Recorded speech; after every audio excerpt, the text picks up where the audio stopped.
أعوذ بالله من الشيطان الرجيم بسم الله الرحمن الرحيم الحمد لله رب العالمين الصلاة والسلام على أشرف الأنبياء والمرسلين سيدنا ونبينا والطبيب نفوسنا وحبیب قلوبنا والشفیع ذنوبنا ومقتدانا ومولانا ابی القاسم محمد اللہم صلی علی محمد وعلی محمد وعجل اما بعد فقد قال اللہ تعالی فی کتابہ المجید والفرقانہ الحمید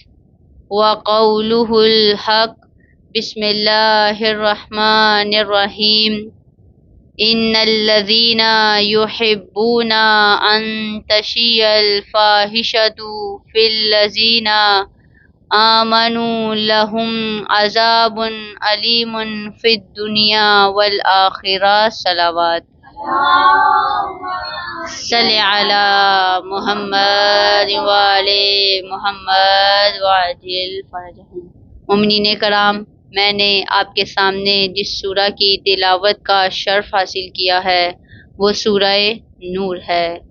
سورہ نور قرآن مجید کا سورہ نمبر 24 ہے اور جس آیت کی تلاوت کا شرف حاصل کیا ہے اس آیت کا نمبر 19 ہے۔ پروردگار اس آیت میں ارشاد فرماتا ہے ان الذین یحبون ان تشیع الفاحشۃ فی الذین آمنوا لهم عذاب علیم فی الدنیا والآخرہ۔ ان الذین، بے شک وہ لوگ، یحبون، جو پسند کرتے ہیں، جو رغبت رکھتے ہیں، جو شوق رکھتے ہیں، ان تشیع الفاحشہ، کہ وہ لوگوں کے عیب کو بیان کریں، لوگوں کے برے کاموں کو بیان کریں، لوگوں کی برائی کو بیان کریں، لوگوں کے گناہ کو عام کریں۔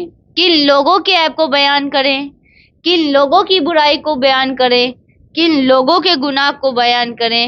فی الذین آمنوا، ایمان لانے والوں کے عیب کو بیان کریں، مومنین کے عیب کو بیان کریں، با ایمان لوگوں کے عیب کو بیان کریں، نیک اور صالح لوگوں کے عیب کو بیان کریں۔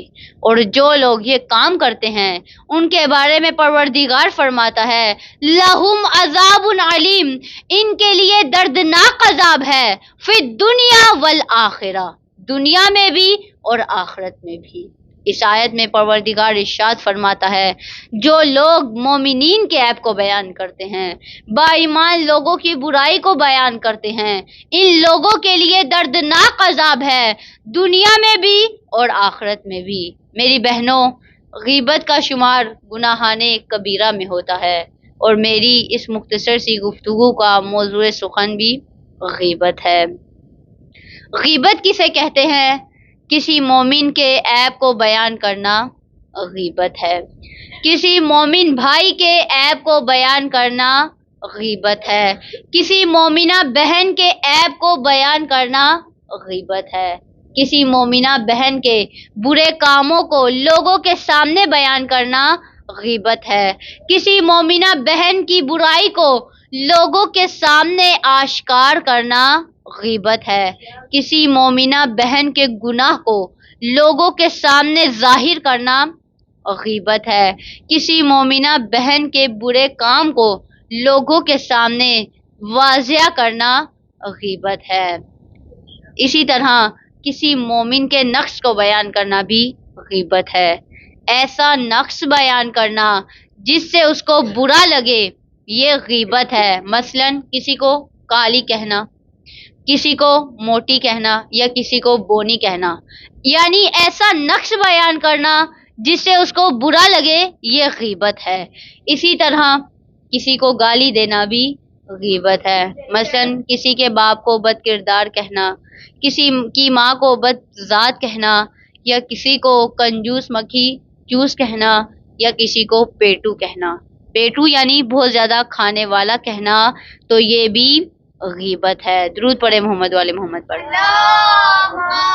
صلی علی محمد والے۔ غیبت کی ڈیفینیشن بیان کرنے کے لیے، غیبت کی وضاحت کے لیے میں آپ کے سامنے ایک مثال بیان کرنا چاہتی ہوں۔ درود پڑھے محمد والے محمد کے ساتھ۔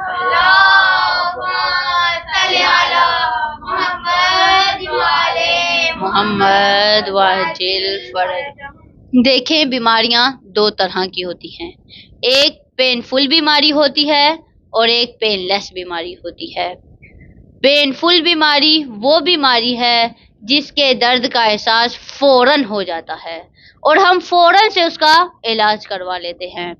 مثلاً خدا نہ خواستہ، اللہ نہ کرے، کسی کی ٹانگ ٹوٹ جائے، اسے بہت زیادہ تکلیف ہوگی، بہت زیادہ درد ہوگا، وہ فوراً سے اس کا علاج کروائے گا۔ اسی طرح کسی کی بازو ٹوٹ جائے یا اس قسم کی دوسری بیماریاں کہ جس کے درد کا احساس انسان کو فوراً ہو جاتا ہے، انسان فوراً سے اس کا علاج کروا لیتا ہے، تو یہ پین فل بیماری ہے۔ دوسری بیماری پین لیس بیماری ہے۔ پین لیس بیماری وہ بیماری ہے جس کے درد کا احساس نہیں ہوتا، جس کے درد کا احساس بالکل بھی نہیں ہوتا۔ مثال کے طور پر، خدا نخواستہ بعض اوقات انسان کے بدن میں ایسا کینسر ہوتا ہے جو بغیر کسی درد کے انسان کے بدن کو ڈیمیج کرتا رہتا ہے۔ بغیر کسی پین کے انسان کے بدن کو خراب کرتا رہتا ہے، بغیر کسی درد کے انسان کے بدن کو کھوکھلا کر دیتا ہے۔ انسان کو اس بیماری کا احساس ہی نہیں ہوتا۔ انسان کو اس وقت اس بیماری کا احساس ہوتا ہے جب انسان کے پاس علاج کروانے کا وقت ہی نہیں رہتا، جب انسان علاج کروانے کے قابل نہیں رہتا، تب جا کر اس بیماری کا انسان کو احساس ہوتا ہے۔ توجہ کرے میری بہنوں، غیبت بھی ایک پین لیس بیماری کی طرح ہے، غیبت بھی ایک کینسر کی بیماری کی طرح ہے کہ جب وہ ہمارے معاشرے میں آ جاتی ہے، ہمارے خاندان میں آ جاتی ہے، ہمارے گھروں میں آ جاتی ہے، ہمیں اس بیماری کا احساس نہیں ہوتا۔ جب غیبت ہمارے گھروں میں آ جاتی ہے، ہمارے خاندان میں آ جاتی ہے، ہمارے رشتوں میں بگاڑ پیدا کر دیتی ہے، ہمارے رشتوں میں خرابیاں پیدا کر دیتی ہے، ہماری محبتوں کو ختم کر دیتی ہے، ہمارے رشتوں کو ختم کر دیتی ہے، ہمیں اس بیماری کا احساس ہی نہیں ہوتا۔ ہمیں اس بیماری کا کب احساس ہوتا ہے؟ ہمیں اس بیماری کا تب احساس ہوتا ہے جب رشتوں میں بگاڑ پیدا ہو جاتا ہے، جب میاں بیوی میں طلاق ہو جاتی ہے، جب بھائی بھائی سے ملنے کے قابل نہیں رہتا، جب بہن بھائیوں میں لڑائی ہو جاتی ہے، تب جا کر ہمیں اس بیماری کا احساس ہوتا ہے۔ تب پچھتائے کیا فائدہ جب چڑیا چگ گئی کھیت، تب پچھتائے جب ہمارے رشتوں میں بگاڑ پیدا ہو جائے گا، تب پچھتائے کیا فائدہ۔ یا ہمیں اس بیماری کا، اس غیبت جیسی بیماری کا تب احساس ہوگا جب نامہ اعمال ہمارے ہاتھوں میں دیے جائیں گے۔ ہم اپنے نامہ اعمال میں ایسے ایسے گناہ دیکھیں گے جو ہم نے انجام ہی نہیں دیے تھے۔ لوگ جب اپنے نامہ اعمال میں ایسے ایسے گناہ دیکھیں گے جو انہوں نے انجام ہی نہیں دیے تھے، تو وہ فریاد کریں گے۔ انہی لوگوں کے بارے میں اللہ تعالیٰ سورہ کہف میں بیان کرتا ہے۔ سورہ کہف قرآن مجید کا سورہ نمبر 18 ہے اور اس کی آیت نمبر 49 میں ارشاد فرماتا ہے، بسم اللہ الرحمن الرحیم، ما لہذا الکتاب لا یغادر صغیرۃ ولا کبیرۃ الا احصاها۔ ما لہذا الکتاب، یہ کیسی کتاب ہے، یہ کیسا نامہ اعمال ہے، لا یغادر، جس نے نہیں چھوڑا، صغیرۃ ولا کبیرۃ، چھوٹے سے چھوٹا گناہ، ولا کبیرۃ، اور بڑے سے بڑا گناہ، الا احصاها، بلکہ سب کچھ درج کر لیا۔ جب انسان کے پاس انسان کا نامہ اعمال آئے گا تو وہ فریاد کرے گا، اے خدا، یہ کیسی کتاب ہے، یہ کیسا نامہ اعمال ہے جس نے کچھ بھی نہیں چھوڑا، نہ چھوٹے سے چھوٹا گناہ چھوڑا، نہ بڑے سے بڑا گناہ چھوڑا، بلکہ سب کچھ درج کر لیا۔ اس وقت انسان کو حیرت ہوگی۔ انسان کو حیرت کیوں ہوگی؟ توجہ کریں، حیرت اس وجہ سے ہوگی کیونکہ انسان کو فقط اپنی نیکیاں یاد ہوں گی یا وہ گناہ یاد ہوں گے جس کی اس نے توبہ کر لی ہوگی۔ انسان غیبت کرنے کو گناہ سمجھتا ہی نہیں تھا، لیکن جب وہ اپنے نامہ اعمال میں دیکھے گا تو پکار پکار کر کہے گا مالی حاضل کتابی، یہ کیسی کتاب ہے، لا یغادر، جس نے نہیں چھوڑا صغیرۃ ولا کبیرۃ، چھوٹے سے چھوٹا گناہ اور بڑے سے بڑا گناہ، الا احصاها، بلکہ سب کچھ درج کر لیا۔ اللہ اکبر، یا رسول اللہ، نعرہ حیدری، یا علی حیدری، یا علی، اور محمد والے محمد صلی اللہ علیہ اللہم صلی علی محمد والے محمد وعجل فرجہ۔ جب انسان نامہ مال دیکھے گا تو وہ حیران ہو جائے گا۔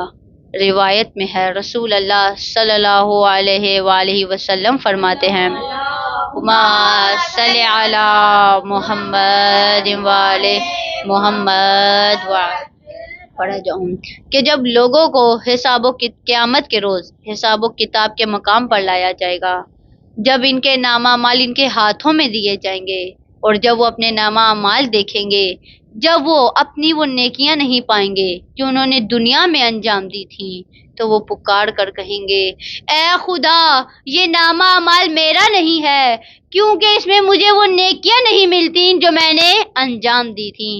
تو اس سے اس شخص کہا جائے گا کہ تیرا خدا نہ غلطی کرتا ہے نہ بھولتا ہے، تیری وہ نیکیاں تیری غیبت کرنے کی وجہ سے ختم ہو گئی ہیں، تیری غیبت کرنے کی وجہ سے مٹ گئی ہیں۔ جب دوسرے لوگوں کو لایا جائے گا، جب ان کا نامہ اعمال ان کے ہاتھوں میں دیے جائیں گے، جب وہ اس میں وہ نیکیاں پائیں گے جو انہوں نے انجام نہیں دی تھیں، تو وہ کہیں گے اے خدا، یہ نامہ اعمال میرا نہیں ہے کیونکہ اس میں وہ نیکیاں درج ہیں جو میں نے انجام نہیں دی تھیں۔ تو اس سے کہا جائے گا یہ فلاں شخص کی نیکیاں ہیں جس نے تیری غیبت کی تھی، اب اس کی نیکیاں تجھے بخش دی گئی ہیں۔ درود پڑھے محمد والے محمد پر، اللہم صلی علی محمد والے محمد وعجل فرجہ۔ مومنین کرام توجہ کریں، کتنی سخت روایت ہے۔ خدا ہمیں غیبت کرنے سے بچائے، توبہ توبہ، خدا ہمیں غیبت کرنے سے بچائے۔ کہیں ایسا نہ ہو کہ ہم بھی اس دن پچھتائیں جب نامہ مال ہمارے ہاتھوں میں دیے جائیں گے اور ہم اس میں وہ گناہ دیکھیں گے جو ہم نے انجام نہیں دیے تھے۔ کہیں ایسا نہ ہو کہ دوسروں کے گناہ ہمارے کندھوں پر آ جائیں اور ہماری نیکیاں دوسروں کے نامہ اعمال میں چلی جائیں۔ خدا ہم سب کو غیبت کرنے سے بچائے، خدا ہم سب کو غیبت جیسے گناہ سے محفوظ رکھے۔ غیبت کرنا ہر مسلمان مرد اور عورت پر حرام ہے۔ کیوں حرام ہے؟ امام جعفر صادق علیہ السلام فرماتے ہیں محمد والے محمد وعجل فرجہم، امام علیہ السلام فرماتے ہیں کہ غیبت نیکیوں کو اس طرح کھا جاتی ہے جس طرح آگ لکڑی کو کھا جاتی ہے۔ توجہ کریں، آگ کیسے سب کچھ ختم کر دیتی ہے، آگ کس طرح سے ایک خوبصورت سے باغ کو جلا کر راکھ کر دیتی ہے، آگ کیسے ایک خوبصورت گلشن کو جلا کر تباہ و برباد کر دیتی ہے، جلا کر ختم کر دیتی ہے۔ میری بہنوں، غیبت بھی انسان کے اعمال کو راکھ کر دیتی ہے، غیبت بھی انسان کی نیکیوں کو ختم کر دیتی ہے، غیبت بھی انسان کے ایمان کو ختم کر دیتی ہے۔ غیبت ایک ایسا گناہ ہے جس کے بارے میں رسول اللہ صلی اللہ علیہ وآلہ وسلم فرماتے ہیں اللہم صلی علی محمد والے محمد وعجل فرجہم۔ رسول اللہ فرماتے ہیں کہ غیبت کا گناہ گناہان کبیرہ سے بھی بڑا ہے، یعنی بڑے بڑے گناہوں سے بھی بدتر ہے، کیونکہ اگر کوئی گناہان کبیرہ کرتا ہے، بڑا گناہ کرتا ہے، تو اس کی توبہ کر لیتا ہے اور خدا اسے معاف کر دیتا ہے، لیکن غیبت کرنے والے کو خدا معاف نہیں کرتا. خدا تب تک معاف نہیں کرتا جب تک وہ اس شخص سے نہ معافی مانگ لے جس کی اس نے غیبت کی ہے، تب تک خدا بھی اس انسان کو نہیں بخشتا. غیبت ایک ایسا گناہ ہے جو گناہان کبیرہ سے بھی بدتر ہے، کیونکہ گناہان کبیرہ کرنے والے لوگوں کو احساس ہو جاتا ہے اور وہ اس کا معافی مانگ لیتے ہیں، اس کی توبہ کر لیتے ہیں. لیکن جو شخص غیبت کرتا ہے اسے اس گناہ کا احساس ہی نہیں ہوتا اور وہ توبہ نہیں کرتا اور خدا بھی اسے معاف نہیں کرتا. توجہ کرے، غیبت کا کفارہ یہ ہے کہ جس کی اس نے غیبت کی ہے پہلے اس سے معافی مانگے، پھر خدا اسے معاف کرے گا. آیت اللہ دستغیب فرماتے ہیں کہ غیبت کرنے کہ وہ شخص جو کسی کی غیبت کر کے یہ سمجھتا ہے کہ وہ حلال زیادہ ہے تو وہ غلط سوچ ہے. غیبت کرنے سے بچو، کیونکہ غیبت جہنم کے کتوں کی غذا ہے. اور روایت میں ہے کہ غیبت کرنے والا اگر توبہ کر لے گا تو وہ آخری شخص ہوگا جو جنت میں جائے گا، اور اگر وہ توبہ کیے بغیر ہی مر جائے گا تو وہ پہلا شخص ہوگا جو جہنم میں جائے گا. نعرہ تکبیر، اللہ اکبر، نعرہ رسالت، یا رسول اللہ، نعرہ حیدری، یا علی، حیدری، یا علی. آواز بلند کر صلوات. اللہم صلی علی محمد محمد وعجل فرجہم. اب قرآن یہ کہتا ہے، بسم اللہ الرحمن الرحیم، یا ایھا الذین آمنوا اجتنبوا کثیرا من الظن ان بعض الظن اثم ولا تجسسوا ولا یغتب بعضکم بعض ایحب احدکم ان یاکل لحم اخیہ میتا فکرہتموہ واتقوا اللہ ان اللہ تواب الرحیم. اللہم صلی علی محمد وعلی محمد وعجل فرجہم. پروردگار فرماتا ہے، یا ایھا الذین آمنو، اے ایمان لانے والو، اے با ایمان لوگو، اجتنبوا کثیرا من الظن، بہت سے گمانوں سے بچو، بہت سے ٹیووں سے بچو، بہت سے اندازوں سے بچو، بہت سے تکوں سے بچو. کیوں؟ ان بعض الظن اسم، کیونکہ بعض گمان گناہ ہوتے ہیں، بعض ٹیوے گناہ ہوتے ہیں.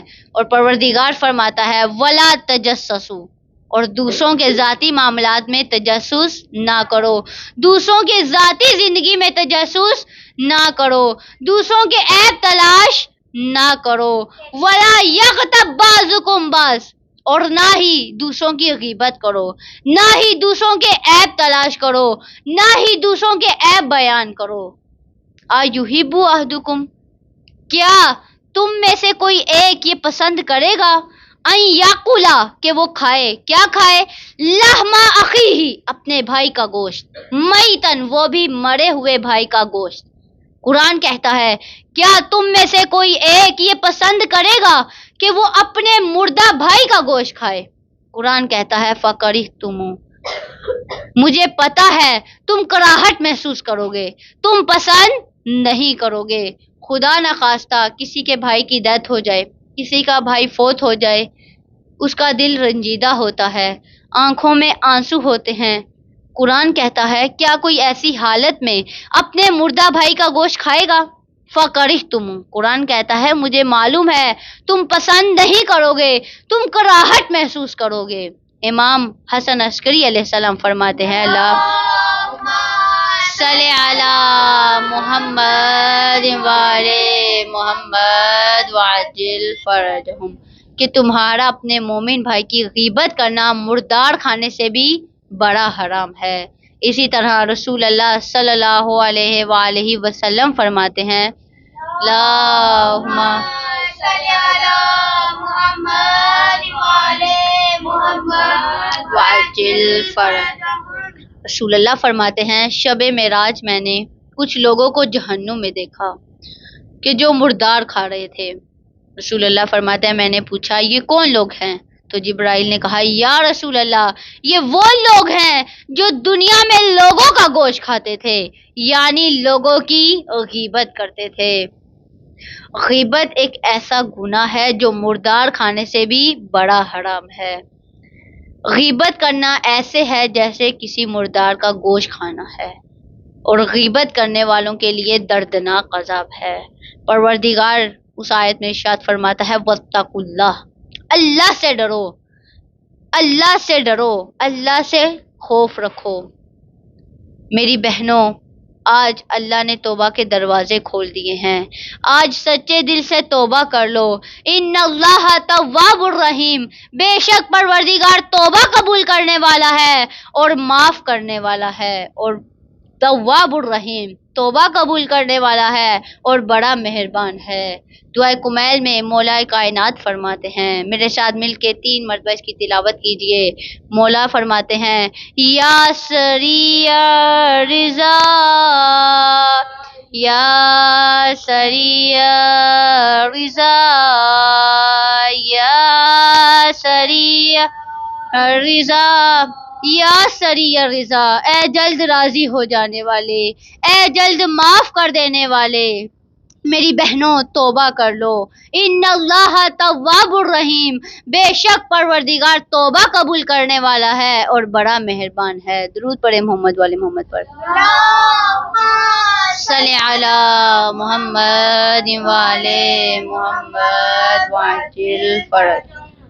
پروردگار فرماتا ہے ان الذین یحبون ان تشیع الفاحشۃ فی الذین آمنوا لہم عذاب علیم فی الدنیا والآخرہ۔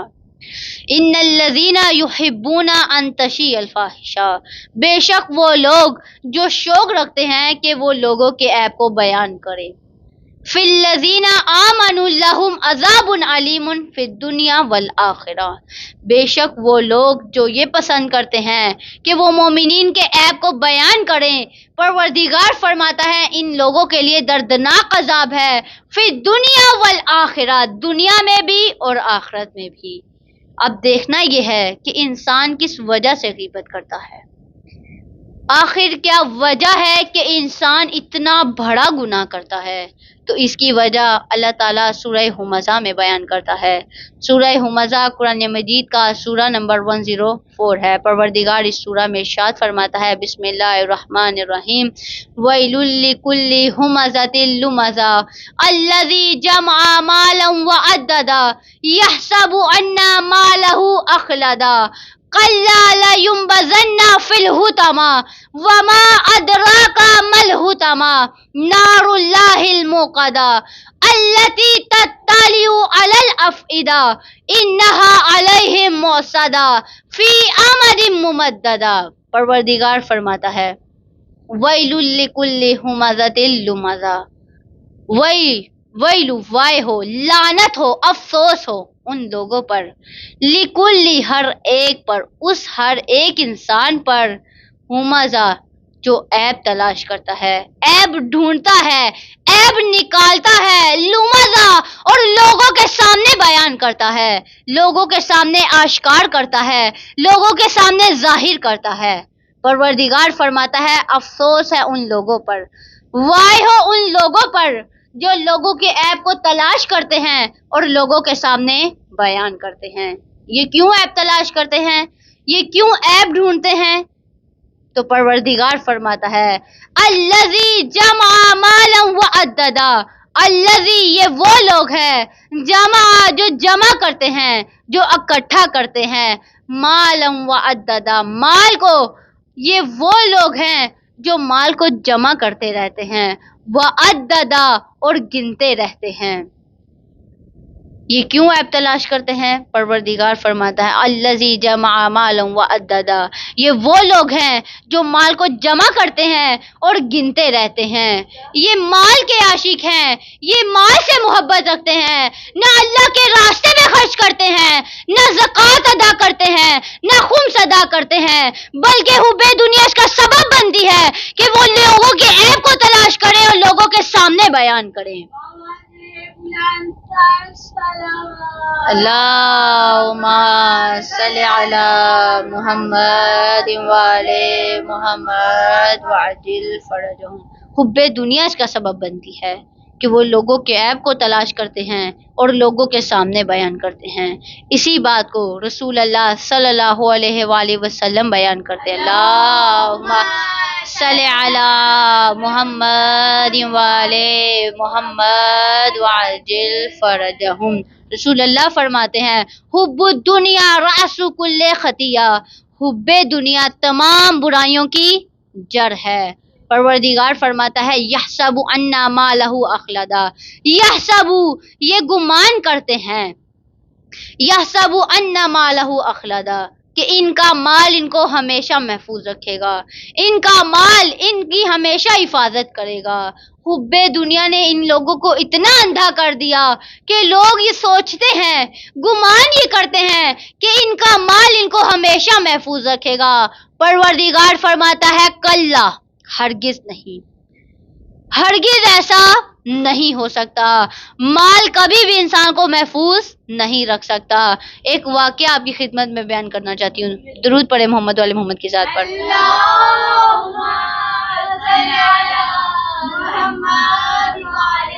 محمد وعجل۔ سکندر اعظم کے متعلق بات کہی جاتی ہے۔ سکندر اعظم دنیا کا امیر ترین بادشاہ تھا جس نے آدھی دنیا فتح کی ہوئی تھی، لیکن جب اس کی موت کا وقت قریب آیا تو اس نے حسرت سے وصیت کی۔ کیا وصیت کی؟ اس نے وصیت کی کہ جب میں مروں گا تو میرے دونوں ہاتھ کفن سے باہر نکال دینا۔ لوگوں نے وجہ پوچھی سکندر اعظم سے کہ اس کی کیا وجہ ہے کہ آپ کے دونوں ہاتھ کفن سے باہر نکال دیں؟ تو سکندر اعظم نے کہا اس کی وجہ یہ ہے کہ لوگوں کو یقین ہو جائے، لوگ عبرت حاصل کر لیں، لوگوں کو یقین ہو جائے کہ آدھی دنیا کو فتح کرنے والا سکندر اعظم خالی ہاتھ اس دنیا میں آیا تھا اور خالی ہاتھ اس دنیا سے جا رہا ہے۔ اللہ اکبر، اللہ اکبر، یا رسول اللہ، یا رسول اللہ، یا علی،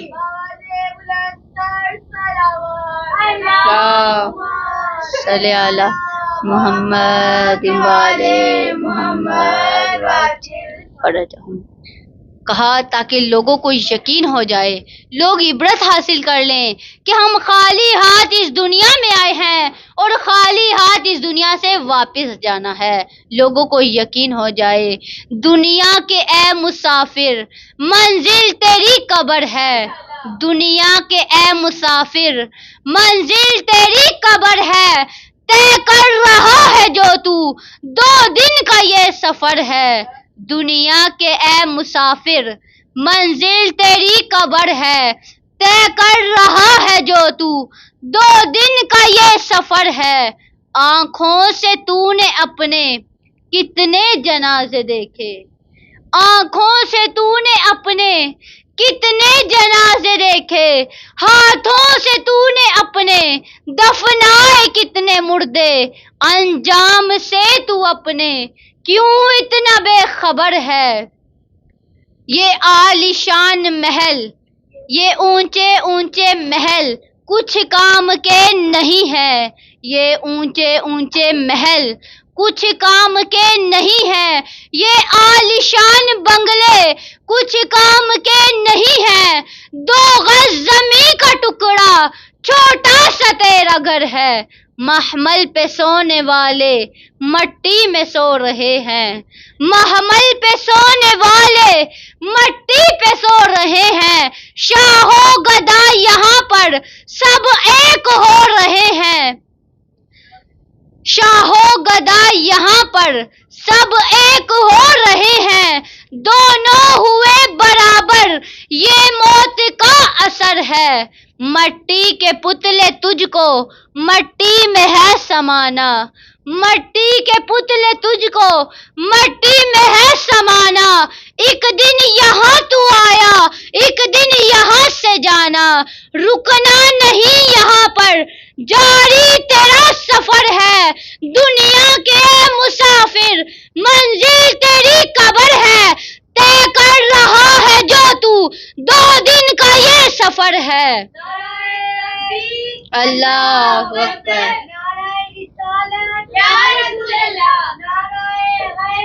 یا علی اللہم صلی علی محمد وعلی محمد وعجل فرجہم۔ پروردگار فرماتا ہے کلا ہرگز نہیں، ایسا ہرگز نہیں ہو سکتا، لَيُنبَذَنَّ فِي الْحُطَمَةِ، ضرور ضرور داخل ہوں گے فی الحطمہ جہنم میں، وما ادراک ما الحطمہ، وما ادراک اور تمہیں کیا معلوم ما الحطمہ کہ جہنم کیا ہے، نار اللہ الموقدہ، اللہ کی بھڑکتی ہوئی آگ ہے، التی تطلع علی الافئدہ، التی اور یہ آگ تطلع علی الافئدہ لوگوں کے دلوں سے نکلے گی، انہا علیہم موصدہ، انہا اور یہ آگ علیہم موصدہ انسانوں کو گھیرے ہوئے ہوگی، فی امد ممددہ لمبے لمبے ستونوں میں، اور یہ آگ لوگوں کو لمبے لمبے ستونوں میں گھیرے ہوئے ہوگی۔ درود پڑھے محمد والے محمد کی ذات پر، صلی علی محمد وعجل فرجہم۔ اور یہ آگ لوگوں کو لمبے لمبے ستونوں میں گھیرے ہوئے ہوگی۔ پروردگار فرماتا ہے کلا ہرگز نہیں، ہرگز کبھی ایسا نہیں ہو سکتا، مال کبھی بھی انسان کو محفوظ نہیں رکھ سکتا، اگر مال انسان کو محفوظ رکھتا تو قارون کا مال اسے محفوظ رکھتا۔ آپ کو پتا ہے کہ قارون کے خزانوں کی چابیاں اونٹوں پر آتی تھیں۔ اللہ تعالیٰ قارون کے واقعے کو سورہ قصص میں بیان کرتا ہے۔ سورہ قصص قرآن مجید کا سورہ نمبر 28 ہے اور اس کی آیت نمبر 76 میں ارشاد فرماتا ہے اِنَّ قَارُونَ کَانَ مِن قَوْمِ مُوسیٰ، اِنَّ قَارُونَ بے شک قارون، کانا تھا من قوم موسیٰ موسیٰ کی قوم میں سے، بے شک قارون موسیٰ کی قوم میں سے تھا، اور مشہور ہے کہ قارون حضرت موسیٰ کا قریبی رشتہ دار تھا۔ قارون حضرت موسیٰ کا چچا زاد یا خالہ زاد بھائی تھا۔ قارون توریت کا علم جانتا تھا۔ قارون مومنین کی صف میں سے تھا، لیکن دولت کا گھمنڈ، دولت کا عشق اس کو کفر کی آغوش میں لے گیا اور اس کو زمین میں غرق کر دیا۔ اس نے بہت دولت کمائی لیکن اس کا ایمان مضبوط نہیں تھا۔ اس نے دولت تو بہت کمائی لیکن اس کا ایمان پختہ نہیں تھا۔ قرآن اس کی دولت کا اندازہ یہ بتاتا ہے کہ ہم نے قارون کو اتنے خزانے دیے کہ اس کے خزانوں کو ایک طاقتور گروہ کے لیے اٹھانا بھی مشکل تھا۔ قرآن یہ بتاتا ہے، قارون کی دولت کا عالم یہ بتاتا ہے کہ فخرج علی قومہ فی زینتی، فخرج جب قارون نکلتا، علی قومی اپنی قوم کے درمیان سے، اپنی قوم کے سامنے سے، فی زینتی تو زینت کے ساتھ نکلتا، سج دھج کے نکلتا، کرو فر کے ساتھ نکلتا۔ فخرج علی قومہ فی زینتی، جب قارون اپنی قوم کے درمیان سے نکلتا تو سج دھج کے نکلتا، زینت کے ساتھ نکلتا، کرو فر کے ساتھ نکلتا۔ قارون 4000 غلاموں کی قطار کے ساتھ بنی اسرائیل کے درمیان سے گزرتا، اس کے ساتھ کنیزیں بھی ہوتی جو سفید خچروں پر سوار ہوتی۔ جب وہ سج دھج کے نکلتا، زینت کے ساتھ نکلتا، کرو فر کے ساتھ نکلتا، تو وہ لوگ جو حب دنیا رکھتے تھے وہ دیکھ کر کہتے یا قال الذین، وہ لوگ کہتے، یریدون الحیات الدنیا، جو حب دنیا رکھتے تھے، جو خواہشات دنیا رکھتے تھے، وہ لوگ کہتے، یا لیتا، اے کاش، لنا مثل ما اوتی قارون، ہمارے پاس بھی قارون جیسی دولت ہو، ہمارے پاس بھی قارون جیسا مال ہو۔ جب قارون کرو فر کے ساتھ نکلتا، زینت کے ساتھ نکلتا، تو وہ لوگ جو حب دنیا رکھتے تھے وہ دیکھ کر کہتے، اے کاش ہمارے پاس بھی قارون جیسی دولت ہوتی۔ لیکن ایک روز جب حضرت موسیٰ نے قارون سے زکوٰۃ کا حکم دیا، زکوٰۃ مانگی، جب قارون نے حساب لگایا تو وہ ایک کثیر رقم بن رہی تھی۔ اس نے دینے سے انکار کر دیا۔ اس نے کہا، قال انما اوتیتہ علی علم عندی، قارون نے کہا، انما، فقط اور فقط، ما اوتیتہ علی علم عندی، انما، فقط اور فقط، میرے پاس جو میری دولت ہے میرے علم کی وجہ سے ہے، میری اپنی محنت کا نتیجہ ہے۔ یہ اس نے بہت دولت کمائی لیکن اس کا ایمان مضبوط نہیں تھا۔ قارون نے زکوٰۃ ادا کرنے سے منع کر دیا۔ اب قارون نے یہ سوچا کہ وہ حضرت موسیٰ کو ذلیل و رسوا کرے، حضرت موسیٰ کی مخالفت کرے۔ قارون بنی اسرائیل کے دولت مند لوگوں کے سامنے کھڑا ہوا اور کہا، اے لوگو، موسیٰ یہ چاہتا ہے کہ وہ تم سے تمہاری دولت کو حاصل کر لے، موسیٰ یہ چاہتا ہے کہ وہ تم سے تمہاری دولت کو لے لے۔ موسیٰ نے تمہیں نماز کا حکم دیا، تم نے قبول کیا، کیا تم میں سے کوئی ایک یہ برداشت کرے گا کہ موسیٰ تمہاری دولت تم سے حاصل کر لے؟ اس نے سوچا کہ حضرت موسیٰ کا مقابلہ کروں۔ اس نے سوچا کہ مقابلہ کیسے کروں؟ دولت کا نشہ اس کو اس حد تک لے گیا، اس نے سوچا کہ وہ حضرت موسیٰ کا مقابلہ کرے۔ اس نے سوچا، سوچنے کے بعد اس نے ایک عورت کو اپنے ساتھ ملایا۔ اس نے اس عورت کو 2 اشرفیاں دی، اشرفیوں کی تھیلیاں دی اور کہا کہ تم نے موسیٰ پہ بدکاری کا الزام لگانا ہے۔ دوسری طرف قارون حضرت موسیٰ کے پاس آیا اور کہا، اے موسیٰ، آپ لوگوں کو الہی احکام سنائیں۔ جب حضرت موسیٰ منبر پر آئے اور آ کر فرمایا، اے لوگو، اللہ سے ڈرو، اللہ کا حکم مانو، اللہ کی عبادت کرو، کوئی غلط کام انجام نہ دو اور کوئی بھی برا کام نہ کرو اور بدکاری سے بچو۔ وہ لوگ جو سن رہے تھے ان میں سے ایک شخص اٹھا اور اس نے کہا، اے موسیٰ، کیا حکم آپ کے لیے بھی ہے؟ حضرت موسیٰ نے کہا، جی، یہ حکم میرے لیے بھی ہے۔ تو اس شخص نے کہا کہ ہمیں خبر ملی ہے کہ آپ ایک برائی کے مرتب ہوئے ہیں، آپ نے ایک غلط کام کیا ہے۔ تو حضرت موسیٰ نے کہا، کون سا بڑا کام کیا ہے، کون سی برائی کی ہے؟ تو ان لوگوں نے ایک عورت کو کھڑا کیا اور کہا، یہ عورت شکایت کرتی ہے کہ آپ نے غلط کام کیا ہے، یہ عورت گواہی دیتی ہے کہ آپ نے غلط کام کیا ہے۔ حضرت موسیٰ نے کہا، یہ عورت خود بولے۔ وہ عورت جو پیسے لے کر آئی تھی، وہ عورت جو مجبور تھی کہ حضرت موسیٰ کی مخالفت کرے، جب اس عورت نے حضرت موسیٰ کی ہیبت دیکھی تو ایک مرتبہ کانپ گئی۔ اس عورت نے حضرت موسیٰ کو وہ اشرفیاں دکھائیں، وہ تھیلیاں دکھائیں اور کہا، اے موسیٰ، میں بہت گناہ گار ہوں، میں بد کردار ہوں، میں بد ذات ہوں، میں توبہ کرتی ہوں۔ اس وقت تو میں نے مال کی محبت میں پیسے تو وصول کر لیے، لیکن میں آپ کے خلاف گواہی نہیں دے سکتی، میں آپ کے خلاف نہیں بول سکتی۔ اس وقت تو میں نے پیسوں کی محبت میں، مال کی محبت میں پیسے تو وصول کر لیے، لیکن اب میں سچے دل سے توبہ کرتی ہوں، اب میں سچے دل سے معافی مانگتی ہوں۔ توجہ کرے میری بہنوں، وہ عورت جو بد کردار تھی، وہ عورت جو نیک خاتون نہیں تھی، وہ عورت جو گناہ گار تھی، اس عورت نے سچے دل سے توبہ کی تو پروردگار نے اسے معاف کر دیا۔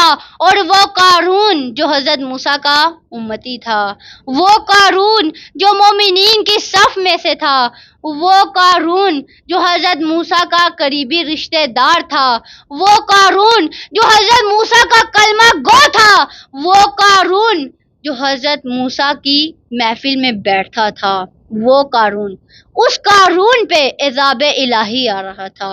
قرآن یہ کہتا ہے فَخَسَفْنَا بِهِ وَبِدَارِهِ الْأَرْضَ، فَخَسَفْنَا پس ہم نے دھنس دیا، بِهِ قارون کو، وَبِدَارِهِ الْأَرْض اور اس کے گھر کو زمین میں۔ قرآن کہتا ہے فَخَسَفْنَا بِهِ وَبِدَارِهِ الْأَرْض، ہم نے قارون کو اس کے گھر کے ساتھ زمین میں ڈھانس دیا، اس گھر کے ساتھ جو گھر اس کے لیے باعث زینت تھا، وہ گھر جو اس کے لیے شان و شوکت کا سبب تھا۔ قرآن یہ کہتا ہے ہم نے قارون کو اس کے خزانوں کے ساتھ، اس کے گھر کے ساتھ، اس کے گھر میں دفن کر دیا۔ وہ لوگ جو دیکھ کر کہتے، جو قارون کو دیکھ کر کہتے یا لیت لنا مثل ما اوتی قارون، کہ اے کاش ہمارے پاس بھی قارون جیسی دولت ہوتی۔ جب ان لوگوں نے یہ عالم دیکھا، جب ان لوگوں نے قارون کا انجام دیکھا، جب ان لوگوں نے قارون کا نتیجہ دیکھا، تو انہوں نے کہا اے خدا، ہم تیرا شکر ادا کرتے ہیں کہ ہمارے پاس قارون جیسی دولت نہیں ہے، ہم تیرا شکر اسی پہ ادا کرتے ہیں جو تو نے ہمیں عطا کیا، ہم تیرا اسی پہ شکر کرتے ہیں۔ پروردگار فرماتا ہے فَخَسَفْنَا بِهِ وَبِدَارِهِ الْأَرْضَ، ہم نے قارون کو اسی گھر کے ساتھ دفن کر دیا جو گھر اس کے لیے شان و شوکت کا سبب تھا۔ اب یہاں پہ توجہ کرنے کی بات ہے، اب یہاں پہ جو دیکھنے کی بات ہے، توجہ کرنے کی بات یہ ہے کہ فرعون کہاں غرق ہوا؟ فرعون کہاں غرق ہوا؟ وہ دریائے نیل جس کو وہ صبح و شام دیکھ کر خوش ہوتا تھا، صبح و شام دیکھتا تھا، دیکھ کر خوش ہوتا تھا کہ میرے گھر کے اندر سے نہر چل رہی ہے، اسے دیکھ کے خوش ہوتا، وہ اسی دریائے نیل میں غرق ہو کے مر گیا، اسی دریائے نیل میں غرق ہو گیا۔ وہ لوگ کہنے لگے دیکھ عجیب بات ہے کہ پانی تو زندگی کا عظیم سرمایہ ہے، پانی تو انسان کی زندگی کا سبب ہے، پانی تو زندگی کا عظیم سرمایہ ہے، اس نے کیسے غرق کر دیا، اس نے کیسے ڈبو دیا؟ توجہ کریں، وہ دریائے نیل جس کو وہ دیکھ کر صبح و شام خوش ہوتا تھا، وہ پانی جو انسان کی زندگی کا عظیم سرمایہ ہے، فرعون اسی پانی میں غرق ہو گیا، اور وہ قارون اسی گھر میں دفن ہو گیا جو گھر اس کے لیے باعث زینت کا سبب تھا۔ توجہ کریں، فرعون اسی پانی میں غرق ہوا جو پانی کا عظیم سرمایہ ہے، اور قارون اسی گھر میں دفن ہو گیا جو گھر اس کے لیے شان و شوکت کا سبب تھا۔ اسی لیے تو پروردگار نے سورہ انعام میں ارشاد فرمایا، سورہ انعام قرآن مجید کا سورہ نمبر 7 ہے، اس کی آیت نمبر 11 میں ارشاد فرماتا ہے سیروا فی الارض ثم انظروا کیف کان عاقبۃ المکذبین، سیروا فی الارض، سفر کرو زمین میں، ثم انظروا پھر دیکھو، کیف کان عاقبۃ المکذبین پھر دیکھو کہ جھوٹوں کا انجام کیا ہوا۔ پروردگار فرماتا ہے زمین میں سفر کرو لیکن عبرت کے ساتھ، دیدہ عبرت حاصل کرو اور دیکھو کہ جھوٹوں کا انجام کیا ہوا۔ ایک اور مقام پہ پروردگار فرماتا ہے العاقبۃ للمتقین، خیر کا انجام متقین کے لیے ہے، یعنی پروردگار فرماتا ہے زمین میں سفر کرو، زمین میں تفریح کرو، زمین میں سیر کرو، لیکن پھر یہ دیکھو کہ جھوٹوں کا انجام کیا ہوا اور متقین کا انجام کیا ہوا۔ آپ بابل میں جائیں اور جا کر دیکھیں کہ نمرود کا انجام کیا ہوا اور حضرت ابراہیم کا انجام کیا ہوا۔ آپ مصر میں جائیں اور جا کر دیکھیں کہ فرعون کا انجام کیا ہوا اور حضرت موسیٰ کا انجام کیا ہوا۔ آپ ایران میں جائیں اور جا کر دیکھیں کہ شاہ ایران کا انجام کیا ہوا اور امام خمینی کا انجام کیا ہوا۔ آپ شام میں جائیں اور جا کر دیکھیں امیر شام کا انجام کیا ہوا اور امیر المومنین کا انجام کیا ہوا۔ آپ امیر شام کی قبر پر جائیں، اس کی قبر کی ویرانی کو دیکھیں، اس کی قبر کی ویرانی کو دیدہ عبرت سے دیکھیں اور پوچھیں کہ تو بتا تیرا غرور کہاں ہے، کل تک جو تو مولا علی پہ تبرہ کرتا تھا، کل تک جو تو مولا علی کی اہانت کرتا تھا، تو بتا تیرا غرور آج کہاں ہے؟ کیونکہ مولا علی تو آج بھی مومنین کے امیر ہے، مولا علی تو آج بھی مومنین کے دلوں کے حاکم ہے، مولا علی تو آج بھی مومنین کے امام ہے۔ تو بتا تیرا انجام کیا ہوا؟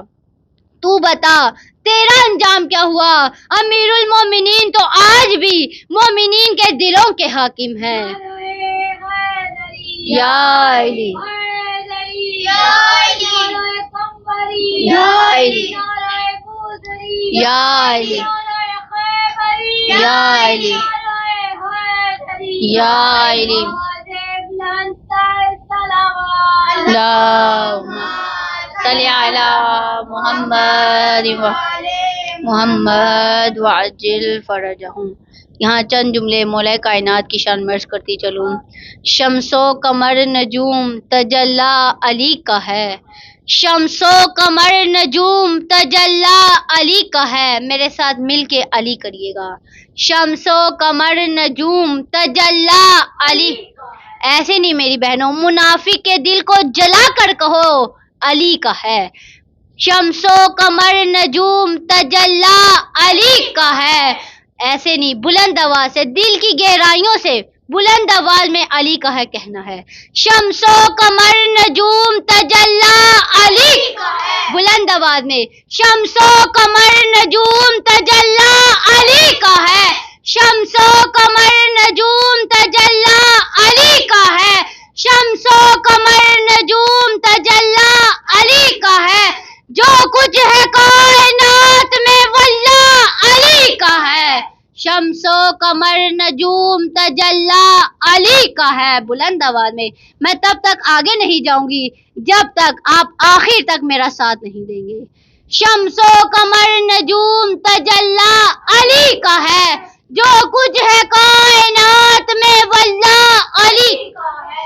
اتری جو ذوالفقار تو بولے رسول حق، اتری جو ذوالفقار تو بولے رسول حق، عرش بری پہ اسلحہ خانہ علی کا ہے۔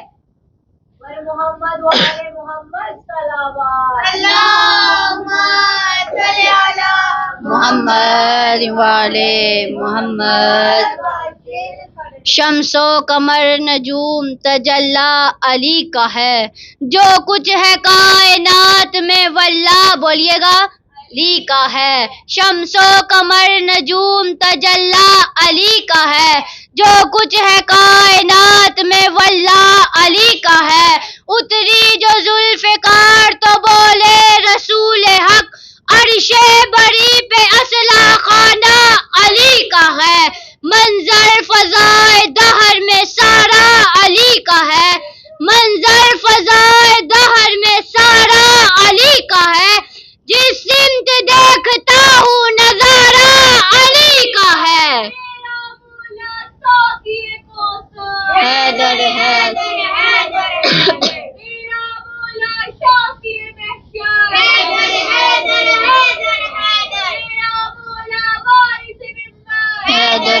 حیدر حیدر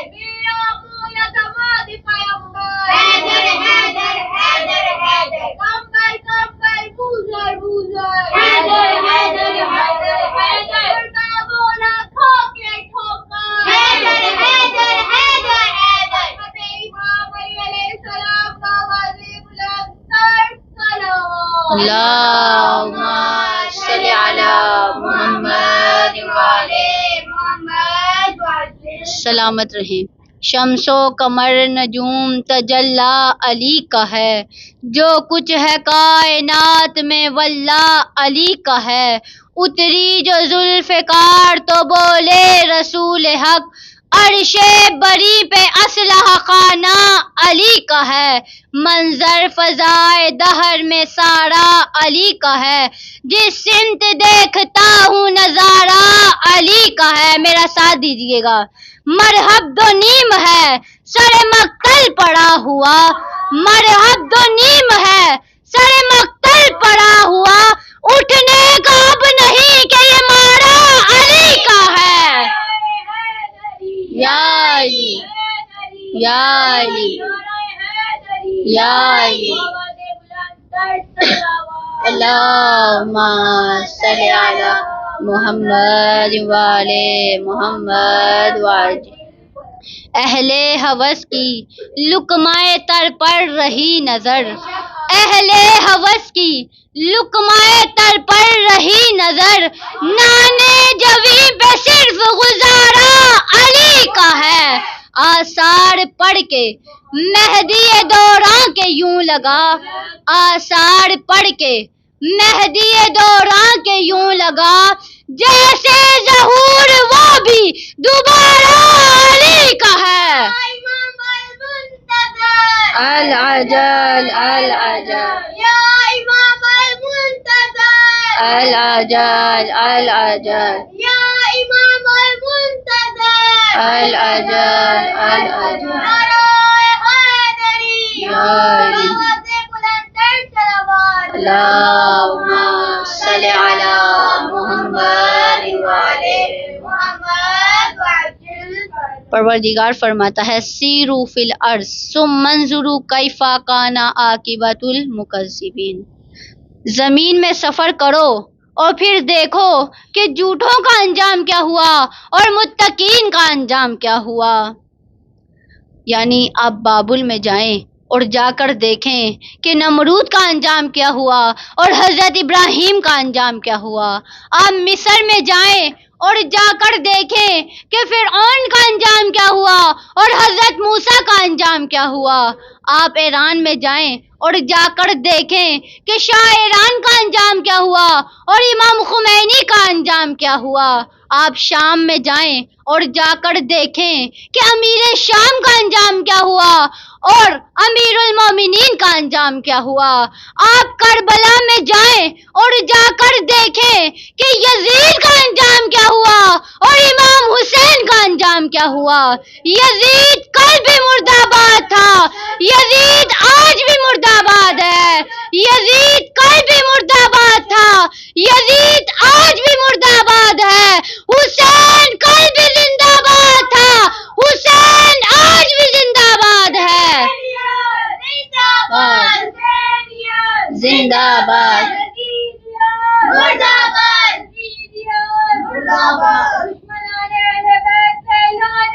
بے شمار.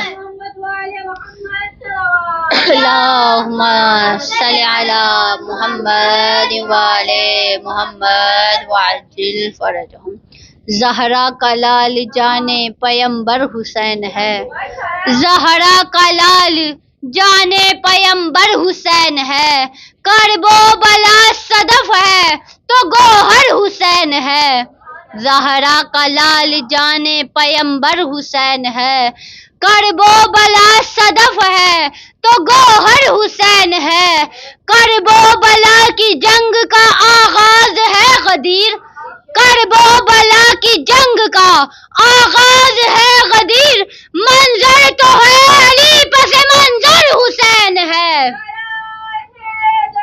یا علی یا علی اللہم صلی علی محمد وعلی محمد. زہرا کا لال جان پیمبر حسین ہے، کرب و بلا صدف ہے تو گوہر حسین ہے. کرب و بلا کی جنگ کا آغاز ہے غدیر. منظر تو ہے علی پس منظر حسین ہے. نالین مصطفیٰ کے تلے کائنات ہے، نالین مصطفیٰ کے تلے کائنات ہے اور مصطفیٰ کی پشت کے اوپر حسین ہے. لبیک یا حسین لبیک یا حسین لبیک یا حسین. یا علی یا علی اللہم صلی علی محمد وعلی محمد. زہرا کا لال جانے پیمبر حسین ہے، کرب و بلا صدف ہے تو گوہر حسین ہے، کرب و بلا کی جنگ کا آغاز ہے غدیر، منظر تو ہے علی پس منظر حسین ہے، نالین مصطفیٰ کے تلے کائنات ہے اور مصطفیٰ کی پشت کے اوپر حسین ہے۔ آخری شعر توجہ کریں۔ فرش عذاب بچھا گئی زینب کا شکریہ، فرش عذاب بچھا گئی زینب کا شکریہ، بے گھر یزید ہو گیا گھر گھر حسین ہے۔ لبیک یا زینب، لبیک یا زینب، لبیک یا زینب، لبیک یا حسین، لبیک یا حسین، لبیک یا حسین، لبیک یا حسین، یا علی، یا علی، اللہم صلی علی محمد محمد وعجل فرجہم۔ توجہ کریں، میری اس پوری گفتگو کا نتیجہ یہ ہے، میری اس پوری گفتگو کا خلاصہ یہ ہے کہ مولا علی کے چاہنے والے، جناب سیدہ کی کنیزیں، جناب سیدہ کے پیروکار کس طرح سے خود کو اس غیبت جیسی بیماری سے بچا سکتے ہیں، کس طرح سے اس غیبت جیسے گناہ سے خود کو محفوظ رکھ سکتے ہیں۔ تو اس بات کو درود پڑھے محمد والے محمد پر۔ اللہم صلی علی محمد وعلی محمد وعجل۔ اس کے لیے شہید ثانی بہت ہی اچھے طریقے سے بیان کرتے ہیں، بہت ہی احسن طریقے سے بیان کرتے ہیں اور بہت ہی آسان الفاظ میں بیان کرتے ہیں۔ شہید ثانی فرماتے ہیں، سب سے پہلے اگر کوئی آپ کے سامنے کسی کی غیبت کرے فوراً سے اسے منع کر دے۔ کیوں؟ اس کی وجہ یہ ہے کہ وہ شخص جو کسی کی غیبت آپ کے سامنے بیان کر رہا ہے وہ 100% آپ کی باتیں بھی دوسروں کو بتاتا ہوگا، وہ یقیناً آپ کی باتیں بھی دوسروں کو بتاتا ہوگا۔ اور دوسرا یہ ہے کہ غیبت کی وجہ سے اپنے مومن بھائی یا اپنی مومنہ بہن سے بدگمان نہیں ہونا، کیونکہ پروردگار فرماتا ہے اجتنبوا کثیرا من الظن، بہت سے گمانوں سے بچو، بہت سے ٹیووں سے بچو۔ کیوں؟ ان بعض الظن اسم، کیونکہ بعض گمان گناہ ہوتے ہیں۔ اور تیسرا یہ ہے کہ تجسس نہ کریں، غیبت اگر کوئی کرتا ہے تو اس کے بارے میں جستجو نہ کریں، اس کی تحقیق نہ کریں، کیونکہ پروردگار فرماتا ہے ولا تجسسوا، اور دوسروں کے ذاتی معاملات میں تجسس نہ کرو، دوسروں کے ذاتی معاملات میں تجسس نہ کرو۔ اور چوتھا یہ ہے کہ غیبت کو اچھا کام نہ سمجھو، غیبت کو اچھی بات نہ سمجھو، کیونکہ شہید ثانی فرماتے ہیں غیبت کو اچھا کام مت سمجھو، کیونکہ کہیں ایسا نہ ہو کہ آپ کے اندر بھی غیبت جیسی بیماری پیدا ہو جائے، آپ بھی غیبت کے عادی ہو جائیں، غیبت کرنا شروع کر دیں، غیبت جیسی بیماری سے بچیں۔ پروردگار سے دعا ہے کہ اللہ تعالی ہمیں اس غیبت جیسی بیماری سے محفوظ رکھے، ہمیں اس غیبت جیسے گناہ سے محفوظ رکھے۔ بس میری بہنوں درود پڑھے محمد والے محمد پر۔ صلی علی محمد والے محمد وعجل فرجہم۔ آپ کی زحمتوں کو تمام کرتی چلوں، چند جملے مصائب کے بیان کرنا چاہتی ہوں۔ دو موقعوں پر انسان کو اپنی اولاد پہ بڑا پیار آتا ہے۔ ایک جب بچہ چھوٹا ہو، اپنی توتلی زبان ہلا کر یا اشاروں سے باتیں کرے تو وہ باپ کو بہت پیارا لگتا ہے، اور دوسرا موقع وہ جب وہ جوان ہو کر باپ کے سامنے سے گزرتا ہے تو وہ باپ کو بہت پیارا لگتا ہے۔ دیکھو دین کتنا پیارا تھا حسین کو کہ اس دین کی بقا کے لیے 6 مہینے کا علی اصغر بھی قربان کیا اور 18 برس کا علی اکبر بھی قربان کیا۔ کربلا کے بن میں جب حضرت عباس کے بازو کٹ چکے، جب قاسم کا لاشا پامال ہو چکا، جب اونو محمد کے گلے کٹ چکے، جب کربلا کے بن میں جب اونو محمد کے گلے کٹ چکے، تو ایسے موقع پر حسین ابن علی نے ایک استغاثہ بلند کیا، حل من مغیث یغیثنا، کوئی ہے جو میرے استغاثے کو سننے والا، حل من ناصر ینصرنا، کوئی ہے جو میری مدد کو آنے والا۔ ارباب ازا اس کے بعد ایک عجیب استغاثہ بلند کیا، حل من ذاب یذوب عن حرم رسول اللہ، کوئی ہے جو نبی زادیوں کے پردے کو بچائے، کوئی ہے جو علی کی بیٹیوں کے پردے کو بچائے۔ بس استغاثے کا بلند کرنا تھا کہ حسین ابن علی کے خیموں سے رونے کی آوازیں بلند ہونے لگی۔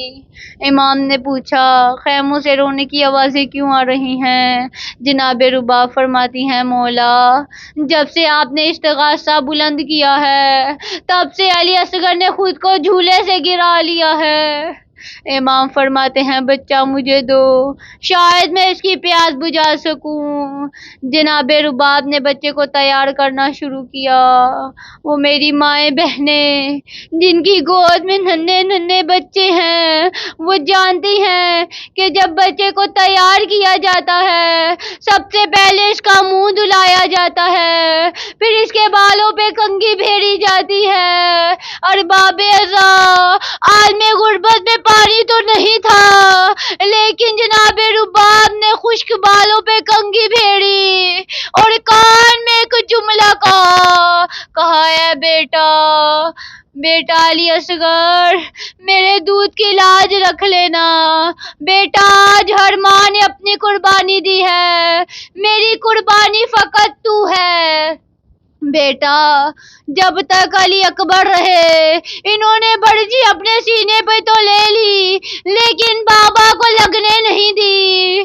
عجب نہیں علی اصغر نے ماں سے کہا ہو کہ اے ماں، اس بات کی پرواہ نہ کرنا، کربلا کے بن میں اگر کوئی تیر بابا کی طرف آئے گا تو میں اپنے حلق پہ تو لے لوں گا، لیکن بابا کو لگنے نہیں دوں گا۔ یہ کہہ کے بچہ باپ کی گود میں آیا۔ حسین ابن علی اصغر کو لے کر چلے۔ سورج کی تپش تھی۔ مولا نے ابا کا دامن علی اصغر کے چہرے پر ڈال دیا۔ میں ہاتھوں کو جوڑ کے عرض کروں گی کہ فرزند زہرا، سورج کی کرنیں علی اصغر کے چہرے پر پڑے، آپ برداشت نہیں کر سکتے۔ مولا، اس وقت کیسے برداشت کرو گے جب تیر علی اصغر کے حلق پر لگے گا؟ امام کے ہاتھوں میں علی اصغر ہے، امام لے کر چلے، فوجی اشقیا کے سامنے کھڑے ہوئے، فوجی اشقیا کے سامنے کھڑے ہو کر ایک خطبہ دیا، کہا، اے فوجی اشقیا، اگر تمہاری کسی سے جنگ ہے تو وہ میں ہوں، اگر تمہارا کسی سے اختلاف ہے تو وہ میں ہوں، اس بچے سے تمہاری کوئی جنگ نہیں، اس بچے سے تمہارا کوئی اختلاف نہیں، اس بچے کی ماں کا دودھ خشک ہو گیا ہے، اگر ہو سکے تو 2 گھونٹ پانی دے دو۔ ارباب ازا، ذرا سوچئے، حسین ابن علی نے کتنا پانی مانگا ہوگا۔ وہ میری مائیں بہنیں جن کی گود میں ننھے ننھے بچے ہیں، وہ جانتی ہیں کہ جب بچے کو پیاس لگتی ہے تو بچے کو گلاس میں نہیں بلکہ پانی میں اگر 2 انگلیاں ڈبو کر اس کے حلق میں ڈال دی جائیں تو اس کی اس سے پیاس بجھ جاتی ہے۔ ذرا سوچئے، حسین ابن علی نے کتنا پانی مانگا۔ ہائے افسوس وہ حسین کہ جس کی ماں کے حق محل میں پوری کائنات کا پانی تھا، وہ کربلا کے بن میں اتنا غریب ہو گیا کہ اپنے بچے کے لیے 2 گھونٹ پانی مانگ رہا ہے۔ وہ کربلا کے بن میں اتنا غریب ہو گیا کہ اپنے بچے کے لیے 2 گھونٹ پانی مانگ رہا ہے۔ بس یہ منظر دیکھ کر فوجی اشقیا نے رونا شروع کر دیا۔ عمر سعد حرملہ کے پاس آیا، آ کر کہا اے حرملہ اقطع کلام الحسین، حسین کے کلام کو قطع کرو۔ اصلاحی نے کہا اے عمر سعد، حسین کے کلام کو قطع کروں یا اس بچے کے گلے کو قطع کروں؟ بس ارباب ازا حرملہ نے ایک تیر کھینچا، تیر نشانے پہ کھینچا، وہ تیر 3 شعبہ تیر تھا جو جنگلی جانور اور گھوڑوں کے شکار کے لیے استعمال کیا جاتا تھا۔ حرملہ نے تیر نشانے پہ کھینچا، تیر نشانے سے گر گیا۔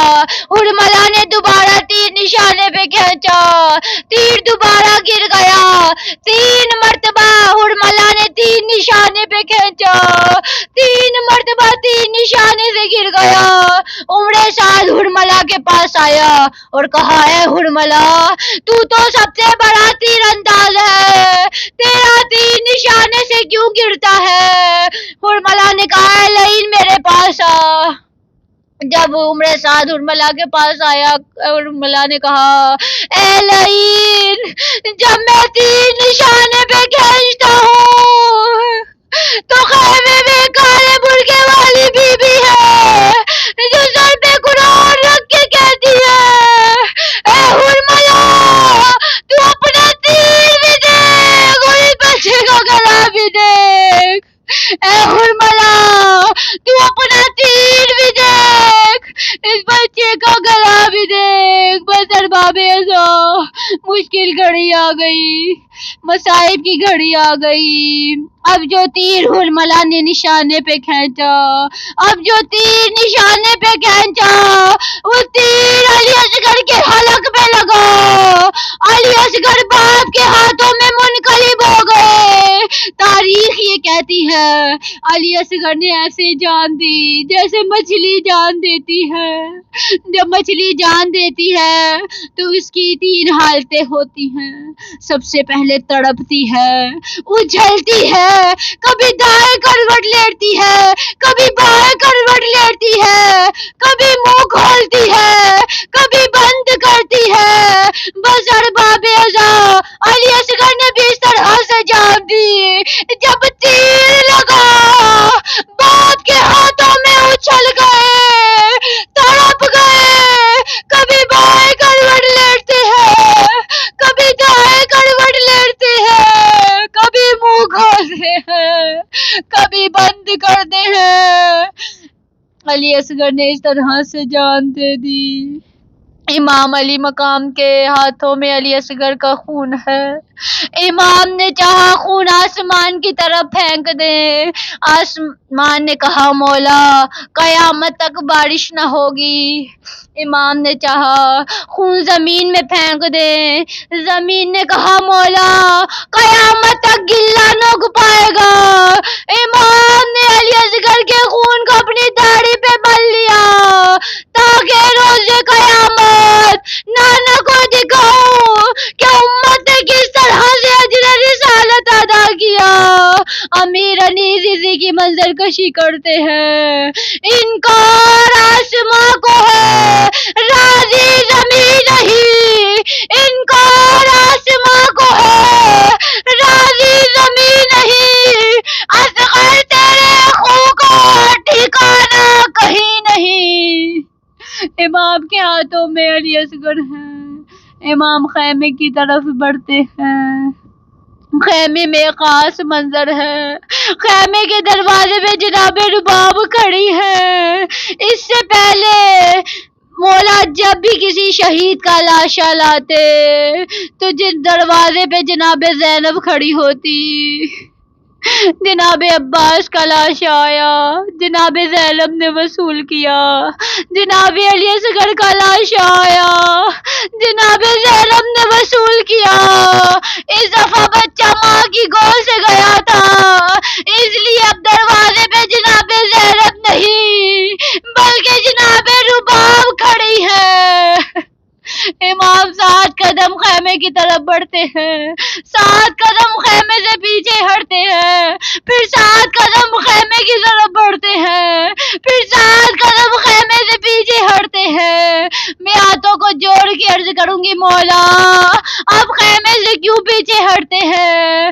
آج جب نہیں مولا کہے، خیمے کے دروازے پہ رباب کھڑی ہے، اگر رباب نے پوچھ لیا مولا بچہ ذبح ہوتا رہا، آپ دیکھتے رہے تو میں کیا جواب دوں گا؟ بس ارباب ازا آخرکار امام خیمے کی طرف بڑھتے ہیں، خیمے میں جا کر بچہ رباب کو دیا، علی اصغر کے چہرے پر ایک رومال تھا، جناب رباب نے رومال اٹھایا اور ایک نوحہ پڑھا، یا بنیا مثلک ینہر، اے میرے بیٹے کیا تیرے جیسے بھی نہر کیے جاتے ہیں؟ اے میرے بیٹے کیا تیرے جیسے بھی نہر کیے جاتے ہیں؟ ارباب ازا، ایک ہوتا ہے ذبح اور ایک ہوتا ہے نہر۔ ذبح وہ ہوتا ہے کہ جس کا گلا ایک طرف سے کاٹا جائے، نہر وہ ہوتا ہے جس کا گلا 3 جگہ سے کاٹا جائے۔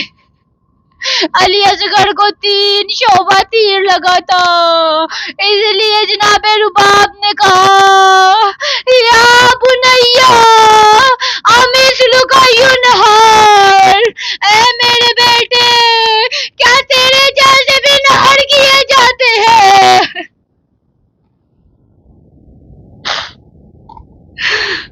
الا لعنت اللہ علی قوم الظالمین۔ انہی روتی ہوئی آنکھوں سے دعا مانگے، پروردگارا تجھے واسطہ محمد والے محمد کا، تجھے واسطہ تیری بلند و بالا صفات کا، تجھے واسطہ تیری انبیاء کی نور کا، تجھے واسطہ تیرے اولیاء کی عصمت کا، پروردگار بنت پیغمبر کا واسطہ، ام البنین زوجائے حیدر کا واسطہ، زہرا کی بیٹیوں کے کھلے سر کا واسطہ، اور جو کربلا میں لٹ گیا اس گھر کا واسطہ، پروردگارا تجھے واسطہ محمد والے محمد کا، جو بیمار ہیں، بیمار کربلا کے صدقے میں انہیں شفائے کاملہ و عاجلہ عطا فرما، پروردگارا تجھے واسطہ محمد والے محمد کا، جو بے اولاد ہے جناب علی اصغر کے صدقے میں انہیں نیک اور صالح اولاد عطا فرما، پروردگارا تجھے واسطہ محمد والے محمد کا، جو بے گھر ہے مولا علی کی جاگیر کے صدقے میں انہیں اپنے اپنے گھر عطا فرما، پروردگارا تجھے واسطہ محمد والے محمد کا، جو بیمار ہیں بالخصوص میرے بابا بیمار ہے، پروردگارا تجھے بیمار کربلا کا واسطہ انہیں شفائے کاملہ و عاجلہ عطا فرما، پروردگارا تجھے واسطہ محمد والے محمد کا، جو قید میں ہیں امام موسیٰ کاظم کی قید کے صدقے میں انہیں جلد رہائی عطا فرما، پروردگارا تجھے واسطہ محمد والے محمد کا، ہمیں صحیح معنوں میں دین کی تعلیم حاصل کرنے کی توفیق عطا فرما اور اس پر عمل کرنے کی بھی توفیق عطا فرما، پروردگارا تجھے واسطہ محمد والے محمد کا، ہمیں جناب زینب کی سیرت پر عمل کرنے کی توفیق عطا فرما، پروردگارا تجھے واسطہ محمد والے محمد کا، ہمیں حجاب زہرا اپنانے کی توفیق عطا فرما، پروردگارا تجھے واسطہ محمد والے محمد کا، ہمارے امام کے ظہور میں تعجیل فرما، پروردگارا تجھے واسطہ محمد والے محمد کا، ہمیں وقت کے امام کے ناصروں میں شمار فرما، ربنا تقبل منا انک انت السمیع العلیم، اللہم صل علی محمد وعلی محمد۔